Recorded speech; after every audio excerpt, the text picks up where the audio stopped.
Welcome to 99 TV. నేను లక్ష్మి. మన దేశంలో లక్షల రూపాయల ఖరీదు చేసే బ్రాండెడ్ బట్టలున్నాయి. కానీ స్వాతంత్ర పోరాటాన్ని నడిపించింది మాత్రం ఆ బ్రాండెడ్ బట్టలు కావు, కేవలం చెరక. చేతులు, నూలు, వాటితో తయారైన కద్దరు. కద్దరంటే అది కేవలం బట్ట కాదు, ఒక భావోద్వేగం. స్వదేశీ నినాదంలో ఒక భాగం. మన బట్టలు మనమే తయారు చేసుకోవడంలో ఉన్న ఆత్మ గౌరవం. అందుకే కద్దరు ఇప్పటికీ మన జీవన శైలిలో ఒక భాగం. అలాంటి బట్టే పొందూరు కద్దర్. ఇప్పుడు అది జిఐ ట్యాగ్తో ప్రపంచ పటంలో నిలిచింది. భారతదేశం అంటే కేవలం ఫ్యాక్టరీలు, భవనాలు, రోడ్లే కాదు.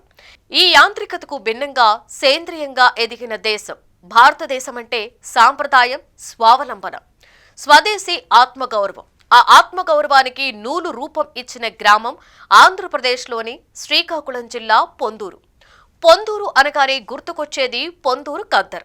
కద్దరు అంటే చేతితో ఒడికిన నూలుతో చేతితోనే నేత నేసిన వస్త్రం. కానీ పొందూరు కద్దర్ అనే మాటకొస్తే మాత్రం అది మామూలు కద్దరు కాదు. దేశంలోనే అత్యంత సన్నని, మృదువైన బట్ట. పూర్తిగా సహజమైన పద్ధతిలో తయారయ్యే యంత్రాల జోక్యం లేని బట్ట. ఇక్కడి కద్దర్ కేవలం బట్ట కాదు, ఒక సంస్కృతి. చరిత్రలోకి వెళితే పొందూరు కద్దర్ చరిత్ర వందల ఏళ్ల నాటిది. బ్రిటిష్ కాలంలో విదేశీ మిల్లు బట్టలకు వ్యతిరేకంగా గాంధీజీ ప్రోత్సహించిన స్వదేశీ ఉద్యమం ఇక్కడ ఊపిరిపోసుకుంది. అందుకే గాంధీజీ, జవహర్లాల్ నెహ్రూ, రాజేంద్ర ప్రసాద్ లాంటి నేతలు పొందూరు కద్దర్నే ధరించారు. అది కేవలం బట్ట కాదు, బ్రిటిష్ సామ్రాజ్యానికి వ్యతిరేకంగా ఒక నిరసన. దేశంలో చాలా చోట్ల కద్దరు నేసిన పొందూరుకు మాత్రం ఒక ప్రత్యేకత ఉంది. అదే అసలైన మ్యాజిక్. బట్ట తయారయ్యేదాకా అన్ని దశలు చేత్తోనే కావడం ఇక్కడ ప్రత్యేకత. ముఖ్యంగా ఆడవాళ్లే చెరకాతో నూలు వడుకుతారు. అలా గంటల తరబడి ఓపికగా కూర్చొని వడకడం వల్లే నాణ్యమైన నూలు వస్తుంది. పైగా పొందూరులో వాడేది స్థానికంగా పండించే సహజ సిద్ధమైన పత్తి. అందుకే రసాయనాలు ఉండవు. ఇలాంటి నూలు కాబట్టే ఈ కద్దరు ధరించే వాళ్ల చర్మానికి ఎలాంటి హాని ఉండదు. వేసవిలో చల్లగా, శీతాకాలంలో వెచ్చగా. అదే పొందూరు కద్దరుకు పేరు తెచ్చిపెట్టిన ప్రత్యేకత. ఇక్కడ పవర్ లూమ్స్ లేవు, మిల్లులు లేవు. ప్రతి అంగుళం ప్రేమతో కూడిన మానవ స్పర్శతో రూపుదిద్దుకున్నదే. తరతరాల నైపుణ్యం, అనుభవం అందులో మిళితమైపోయాయి. పొందూరు కద్దరు వెనుక వేలాది కుటుంబాల ఆత్మీయ స్పర్శ ఉంది. వాళ్ల జీవితాలు ఉన్నాయి, వాళ్ల జీవనం ఉంది. ప్రతి కుటుంబం తెల్లవారుజామునే లేచి చెరకా మీద నూలు వడకడం మొదలవుతుంది. మధ్యాహ్నం వరకు ఇదే పని. మళ్లీ సాయంత్రం అయితే చాలు, మగ్గం మీద పని మొదలు. ఇది ఉద్యోగం కాదు, వారసత్వం. ఇది జీవన విధానం, జీవనోపాధి కూడా.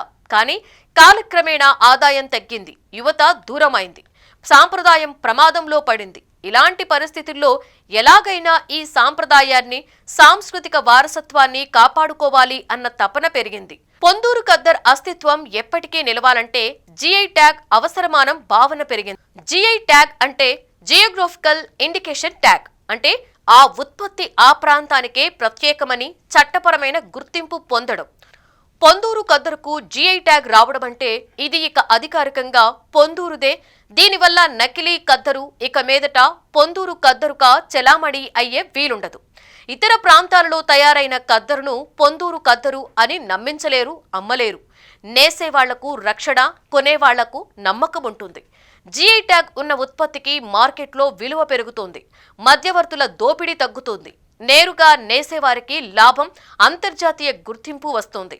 ఇప్పుడు పొందూరు కద్దరు ప్రపంచ చేనేత చిత్రపటంలో చోటు సంపాదించింది. దీనివల్ల ఎగుమతుల అవకాశాలు పెరుగుతాయి. ఫ్యాషన్ డిజైనర్ల దృష్టి పొందూరు కద్దరు మీద పడుతోంది. మ్యూజియంలు, ఎగ్జిబిషన్స్ లో పొందూరు కద్దర్ తలెత్తుకుని నిలబడుతోంది. ఇక మీదట గ్రామీణ ఉపాధి రంగంలో పొందూరు కద్దరుకు ప్రత్యేకమైన స్థానం ఉంటుంది. యువత మళ్లీ మగ్గం వైపు మళ్లుతోంది. మహిళలకు ఆర్థిక స్వావలంబన కలుగుతోంది. వలసలు తగ్గుతాయి. ప్లాస్టిక్ బట్టలతో విసిగి వేసారుతున్న ప్రపంచం ఇప్పుడు సహజ వస్త్రాల వైపు చూస్తోంది. పర్యావరణ హితమైన పొందూరు కద్దరు అలాంటి ప్రపంచం దృష్టిలో పడుతోంది. అది మన సంస్కృతికి కూడా గర్వకారణం.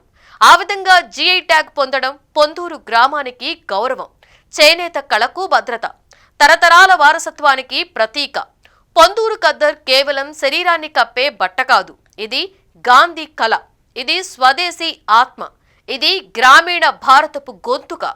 జిఐ ట్యాగ్ రావడం ఒక ఉద్వేగభరితమైన ఆనందానికి కారణం. ఆ ఆనందాన్ని నిలుపుకునే బాధ్యత మనదే. పొందూరు కద్దరు ధరిద్దాం, అందరూ ధరించేలా ప్రోత్సహిద్దాం. మన ప్యాషన్ దుస్తుల్లో భాగం చేసుకుందాం. పొందూరు చేనేతను తరతరాలకు అందిద్దాం.